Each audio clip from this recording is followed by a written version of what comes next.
Community radio ബെൻസിഗറിൽ ഇപ്പോൾ കഥാസാഗരം തയ്യാറാക്കി അവതരിപ്പിക്കുന്നത് ബോണി ജെ ബേസിൽ.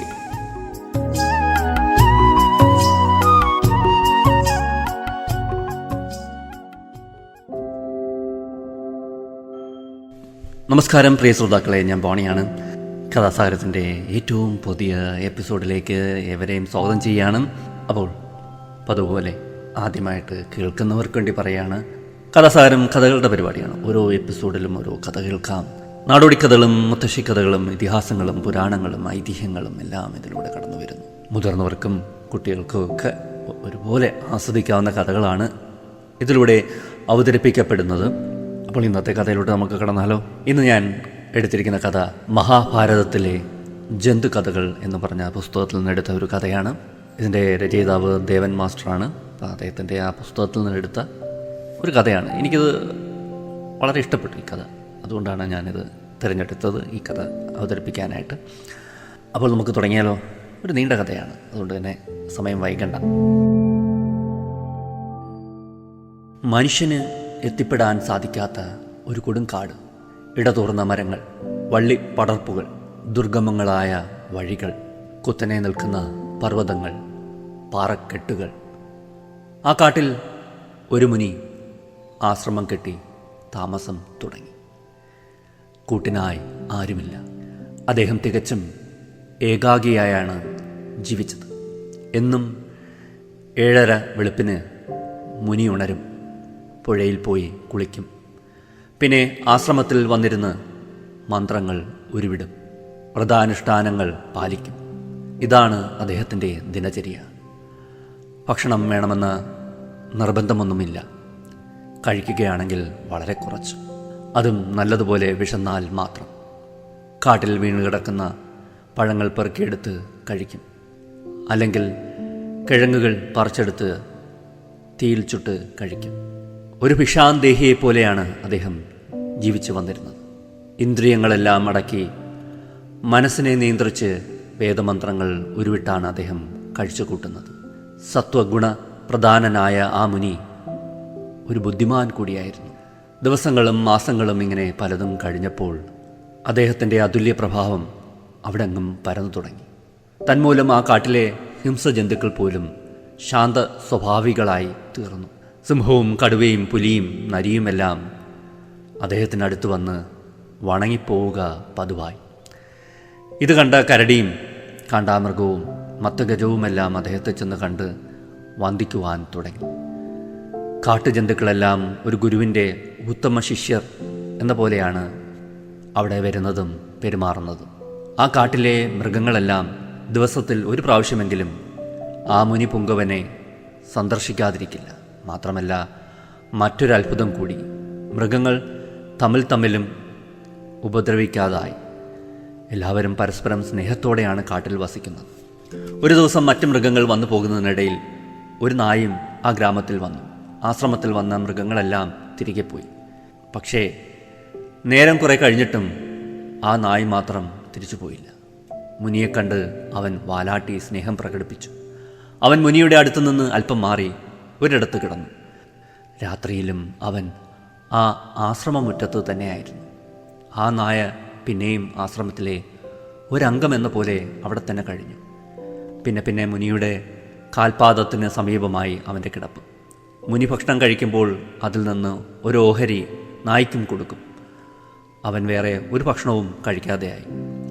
ഫലമൂലങ്ങൾ മാത്രം ഭക്ഷിക്കുന്നതിനാൽ അവൻ ദുർബലനായി, കൃഷഗാത്രനായി തീർന്നു.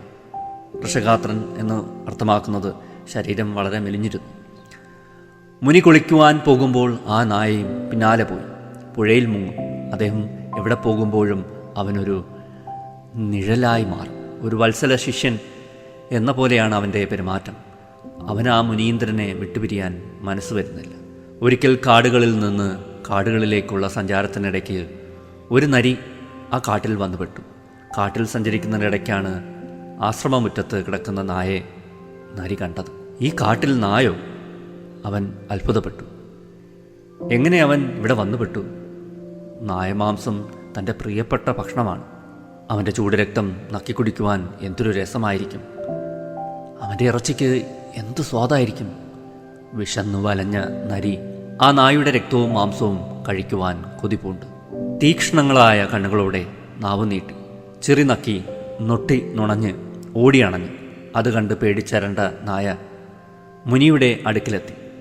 നായ പറഞ്ഞു, മഹാത്മാവേ, നോക്കൂ, അതാ ഒരു നരി എന്നെ പിടിച്ചു തിന്നുവാൻ വരുന്നു. മാമുനെ, അങ്ങയുടെ പ്രസാദത്താൽ എൻ്റെ ആപത്ത് ഒഴിവാക്കി തരണേ, എന്നെ രക്ഷിക്കണേ. ഭയന്ന് വിറച്ചുകൊണ്ടുള്ള നായുടെ വാക്കുകൾ കേട്ടപ്പോൾ തന്നെ മുനി പറഞ്ഞു, മകനെ, നീ ഭയപ്പെടേണ്ട, നിന്നെ ഞാൻ രക്ഷിക്കുന്നുണ്ട്. നീ ഈ നായുടെ രൂപം വിട്ട് ഒരു നരിയായി തീരട്ടെ.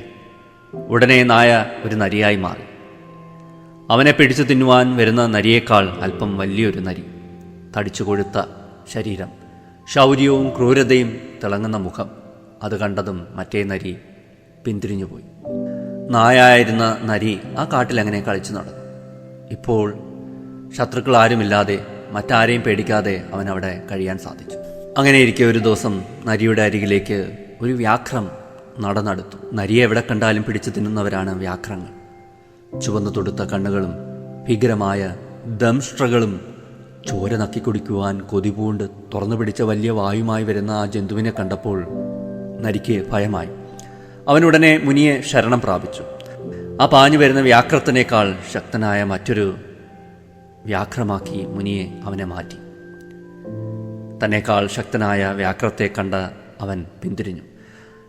വ്യാഘ്രമെന്ന് വച്ചാൽ കടുവ എന്നാണ് അർത്ഥം. അങ്ങനെ നായായിരുന്ന ആ വ്യാഘ്രം കാട്ടിൽ സ്വതന്ത്രനായി സഞ്ചരിക്കുവാൻ തുടങ്ങി. ക്രമേണ ആ വ്യാഘ്രത്തിൻ്റെ സ്വഭാവത്തിൽ പ്രകടമായ മാറ്റമുണ്ടായി. അവനിപ്പോൾ ഫലമൂലങ്ങൾ പിടിക്കുന്നില്ല. ജീവികളുടെ മാംസം ഭക്ഷിക്കണമെന്നായി മോഹം.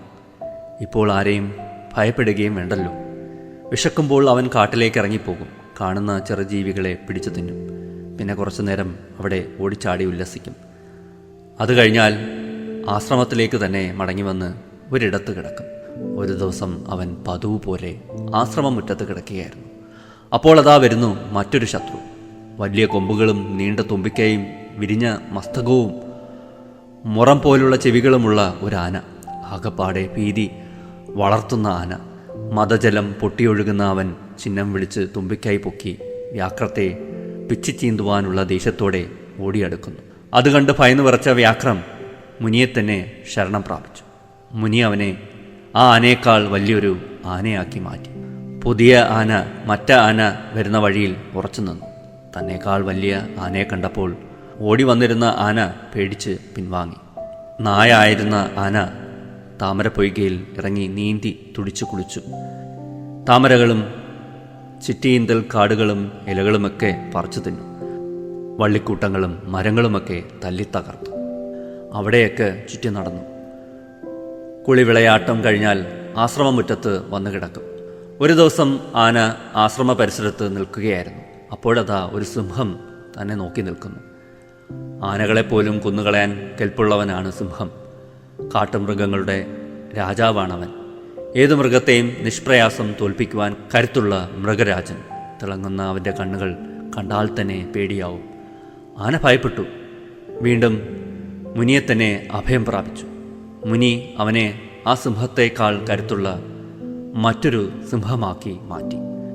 പുതിയ സിംഹത്തെ കണ്ട മറ്റേ സിംഹം ജീവനും കൊണ്ട് ഓടിപ്പോയി. ഇനി അവൻ ഒന്നിനെയും പേടിക്കേണ്ടതില്ല. ഇപ്പോൾ അവൻ കാട്ടിലെ രാജാവാണ്. നായും നരിയും വ്യാഘ്രവും എന്തിനേറെ പറയുന്നു, തടിമാടനായ ആന വരെ രാജാവിന് താഴെ വരും. അവൻ കാട്ടിൽ വിലസി നടന്നു.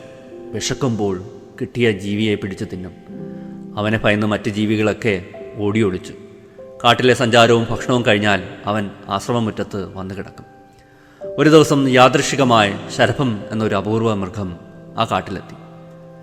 കാട്ടിലെ രാജാവ് പോലും ഭയക്കുന്ന ശരഭം എന്ന എട്ടടിമാൻ. ആ ഭയങ്കരൻ മുന്നിൽ അകപ്പെടുന്ന ഏതു ജീവിയെയും കൊന്നു തിന്നുന്നവനാണ്. ദാഹിക്കുമ്പോൾ മറ്റു മൃഗങ്ങളുടെ ചോരയാണ് ഊറ്റിക്കുടിക്കുക.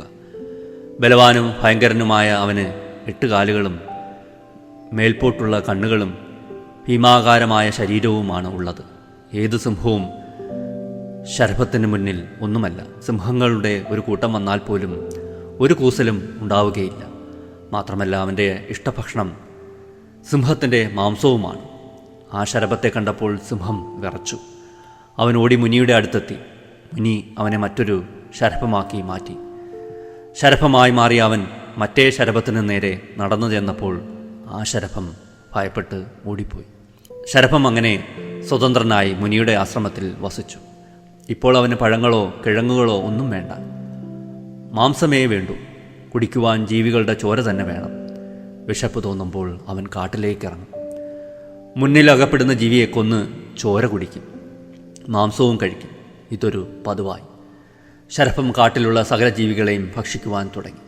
ശേഷിച്ച ജീവികളെല്ലാം ശരഭത്തെ പേടിച്ച് മറ്റു കാടുകളിൽ പോയി ഒളിച്ചു. ഒരു ദിവസം നട്ടുച്ച സമയം വിശന്ന് തളർന്ന് ഇരിക്കുകയാണ് ശരഭം. 3-4 ദിവസമായി ശരിക്ക് ഭക്ഷണം കഴിച്ചിട്ട് അവൻ പുറത്തിറങ്ങി കാട്ടിലൂടെ നടന്നു. ഒരു ജീവിയെയും കണ്ടു കിട്ടിയില്ല. ഇനി എന്തു ചെയ്യും? വിശപ്പ് കത്തിക്കാളുവാൻ തുടങ്ങി. ഏറെ നേരം നടന്നിട്ടും ഒരു ചെറുജീവിയെപ്പോലും കാണാനില്ല. ഗതിമുട്ടിപ്പോയി. ചോരക്കൊതിയനായ അവന് അപ്പോൾ ഒരു തോന്നൽ, മറ്റൊരു ജീവിയെയും കിട്ടാത്ത സ്ഥിതിക്ക് ഈ മുനിയെ തന്നെ പിടിച്ച് ഭക്ഷിച്ചാൽ എന്താ? മനുഷ്യമാംസം, അതിൻ്റെ രുചിയും ഒന്നറിയാമല്ലോ. മനുഷ്യരക്തത്തിന് നല്ല സ്വാദുണ്ടാകാനാണ് സാധ്യത. എന്തായാലും അതൊന്ന് രുചിച്ചു നോക്കുക തന്നെ. മുനിയെ ഭക്ഷിക്കാം. പിന്നെ ഒട്ടും അമാന്തിച്ചില്ല. അവൻ മുനിയുടെ നേരെ നടന്നെടുത്തു. പതിവില്ലാത്ത ഭാവത്തിൽ നടന്നെടുക്കുന്ന ശരഭത്തെ മുനി നല്ലവണ്ണം ഒന്ന് നോക്കി. നന്ദി കെട്ടവനും ക്രൂരനുമായ ആ ശരഭം അപ്പോൾ ചിന്തിക്കുന്നത് എന്താണെന്ന് മുനി തൻ്റെ ജ്ഞാനദൃഷ്ടി കൊണ്ട് അറിഞ്ഞു. അപ്പോൾ മുനി പറഞ്ഞു, എടാ നന്ദിയില്ലാത്ത നികൃഷ്ട ജീവി, നായായിരുന്ന നീ നരിയായി, നരി പിന്നെ വ്യാഘ്രമായി, വ്യാഘ്രം ആനയായി, ആന മാറി സിംഹമായി, അവസാനം 8 അടി മാനായി. സ്നേഹിക്കാൻ മാത്രം അറിയുന്ന ഞാൻ നിന്നെ ഇങ്ങനെയൊക്കെ ആക്കി തീർത്തു. പാപം എന്താണെന്നറിയാത്ത എന്നെ നീ കൊല്ലാമെന്ന് വിചാരിച്ചു അല്ലേടാ മഹാപാപി. അതുകൊണ്ട് എടാ ദുഷ്ട, ഈ നിമിഷം നീ ആ പഴയ നായി തന്നെ ആയിത്തീരുന്നതാണ്. ദുഷ്ടനും പ്രാകൃതനും ജളനും ആയ ആ 8 അടി മാൻ ഉടൻ തന്നെ ഒരു നായായിത്തീർന്നു. മുനി അവനെ പിന്നെ ആശ്രമത്തിൽ നിർത്തിയില്ല. ഇനി നിന്നെ ഈ കാട്ടിൽ പോലും കണ്ടുപോകരുത് എന്ന് പറഞ്ഞ് അവനെ ഓടിച്ചു വിട്ടു. ഇനി ഇവിടെ ചുറ്റിപ്പറ്റി നിൽക്കുന്നത് പന്തിയില്ലെന്ന് മനസ്സിലാക്കിയ നായ അവിടെ നിന്നും ജീവനും കൊണ്ട് ഓടി രക്ഷപ്പെട്ടു. എത്ര കിട്ടിയാലും മതിവരാത്തവർക്ക് ഈ നായുടെ അനുഭവമായിരിക്കും ഉണ്ടാവുക. ഇതാണ് കഥ.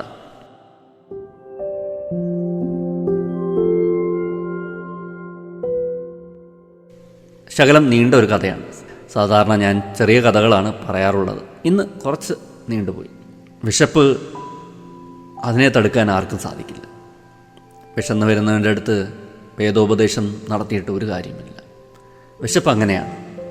വിശപ്പിൻ്റെ മുന്നിൽ ദൈവവും ചെകുത്താനും നീതിയും യുക്തിയും ഒന്നുമില്ല. വിശപ്പ് അതിര് കടന്നാൽ എന്ത് പരാക്രമവും നമ്മൾ കാണിക്കും.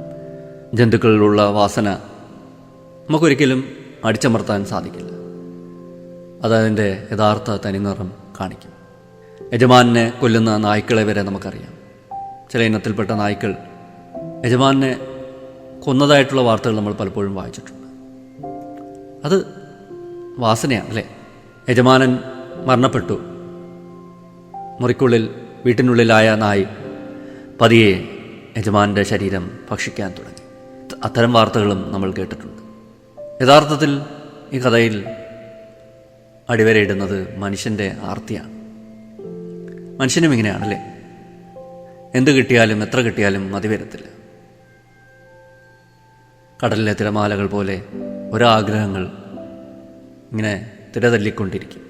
ഈ കഥയിൽ പക്ഷെ അങ്ങനെയല്ല. ഒരു രക്ഷപ്പെടലാണ്. ഒരു ശത്രു വരുമ്പോൾ ആ ശത്രുവിനെ പേടിപ്പിക്കാൻ ആ ശത്രുവിൻ്റെ രൂപം പ്രാപിക്കുന്നു. പക്ഷെ അവസാനം അത് മുനിക്ക് തന്നെ, ആ അനുഗ്രഹം നൽകിയ മുനിക്ക് തന്നെ ശാപമാകുന്നു. മനുഷ്യന് ബുദ്ധി ലഭിച്ചത് ഭൂമിക്ക് വലിയൊരു ആപത്തായിക്കൊണ്ടിരിക്കുക. വേണമെങ്കിൽ നമുക്ക് പറയാം, പ്രപഞ്ചത്തിന് തന്നെ ഭാവിയിൽ മനുഷ്യൻ ആപത്തുകൾ സൃഷ്ടിക്കും.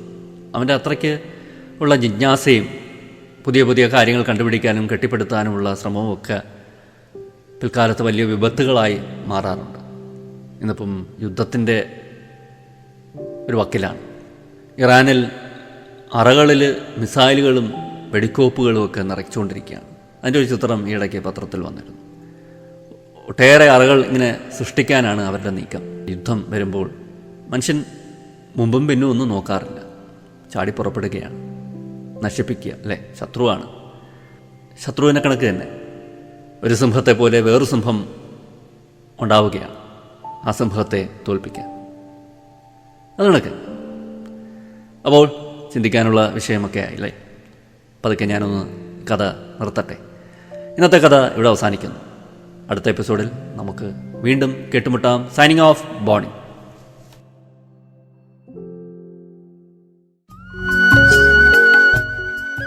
കമ്മ്യൂണിറ്റി റേഡിയോ ബെൻസിഗറിൽ നിങ്ങളിപ്പോൾ കേട്ടത് കഥാസാഗരം. തയ്യാറാക്കി അവതരിപ്പിച്ചത് ബോണി ജെ ബേസിൽ.